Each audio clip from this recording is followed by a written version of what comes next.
작년 5월 중국과 호주가 피 터지게 싸운 적이 있어. 1년쯤 시간이 지난 바 현재 상황을 업데이트해보자. 호주도 중국이 주도한 1대1로에 참여를 했었어. 호주 자원의 최대 소비 국가가 중국이라 호주 입장에서 중국은 VVIP 고객님이라 그랬겠지. VIP 고객과 판매점 관계라 2019년 코로나가 터지기 전까지 호주와 중국 사이가 좋았다는 말이야. 그런데 2019년 말 코로나19가 터져버린 거야. 호주는 중국의 바이러스 발생 과정에 대한 조사를 요청했어. 그러자 평소 VIP 고객으로 우대를 즐기던 중국이 발끈한 거야.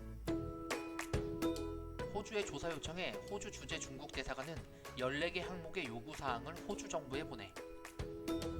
중국의 14개 요구사항은 호주 입장에서 보면 조용히 짜그라지라는 모욕적인 요구였지. 중국 호주 대사는 위에 14개 항목을 나열한 후 중국을 적으로 돌리면 중국도 적으로 돌아설 거다 라며 내정 간섭금 요구사항과 협박들을 해버려. 중국은 대륙의 대국답게 말로만 한 게 아니었어. 호주 수입품의 관세 폭탄을 투하, 호주산 소고기, 목재, 와인 수입을 중단해버리지. 표면적으로는 코로나19의 원인 조사가 두 나라 싸움의 발단이 된 것처럼 보이지만 내막은 따로 있어. 바로 호주의 다윈항 때문이야. 다윈항은 호주 북부에 있는 항구로 중요한 전략적 위치에 있어. 중국 수입 원유의 80%가 지나가는 말라카 해협과 인도네시아, 말레이시아, 필리핀을 바라보는 요지에 2,500여 명의 미군 해병대가 주둔하고 있는 호주 유일의 미군 기지가 있는 곳이거든. 2015년 이런 다윈항을 랜드브리지라는 기업이 4억 불을 내고 호주 지방정부로부터 99년간 임대를 해. 랜드브리지는 중국 란차오 그룹 예청이 소유한 기업으로 예청은 중국 군부 출신 인물이라 중국 군부가 다윈항을 99년간 빌렸다는 말이야. 2020년 12월 호주의회는 지방정부나 대학 등이 해외 정부와 맺은 협정을 호주 정부가 폐기할 수 있게 하는 법안을 통과시킨 후 2021년 4월 21일 빅토리아 주정부가 중국과 체결한 1대1로 협정을 파기해.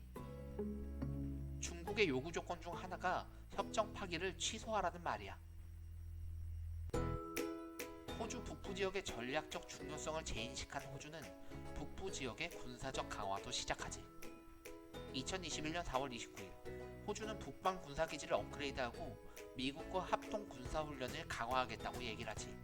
호주가 세게 나온 것은 중국이 석탄, 와인, 귀리, 목재 등 주요 수출품을 규제하면 중국은 호주가 백기를 들 거라고 생각했겠지만 한 방이 있어서 그랬던 거야.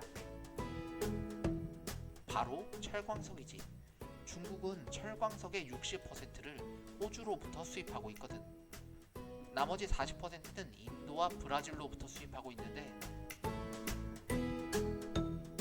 브라질과 인도는 코로나로 철광석 광산들이 제대로 가동하지 못해 생산이 줄은 데다가 호주산 철광석의 품질이 다른 곳보다 훨씬 좋아서 가공 비용이 적게 들고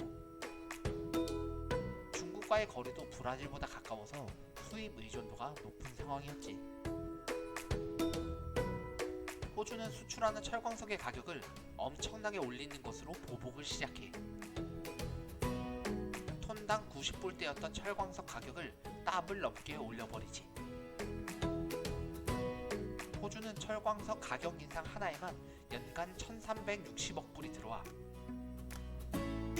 중국이 와인, 랍스터, 목재, 석탄 등을 규제해서 본 손해를 모두 커버하고도 엄청난 돈을 남기게 되지. 중국은 호주가 철광석 가격을 올려도 괜찮다고 생각했어. 100억 톤이 매장되어 있다는 아프리카 기니의 사만두 광산의 채굴권을 중국이 확보해뒀었거든. 기니를 장기 집권하고 있는 친중파 쿵데 대통령이 광산 채굴권을 중국 손에 넘겨준 거야. 사만두 광산은 매장량도 충분하고 노천 광산인데다가 철 함량도 호주보다 좋아. 생산과 운송만 제대로 되면 호주에 한 방을 먹일 수 있다고 본 거지. 문제가 있다면 광산이 바다와 떨어진 내륙에 있어 한국까지 철도 등 수송 인프라가 필요한데 어차피 중국 특기가 1대1로 인프라 건설이라 문제가 없다고 생각한 거지. 그런데 2021년 9월 5일 기니에서 쿠데타가 일어난 거야. 친중 콩대 대통령이 쿠데타로 실각해버리고 채굴권 행방도 알 수 없게 돼버렸지. 이런 와중에 중국이 수입을 금지한 호주산 석탄도 문제가 터져. 무슨 문제가 있었는지는 다음 편에서 알아보도록 하자.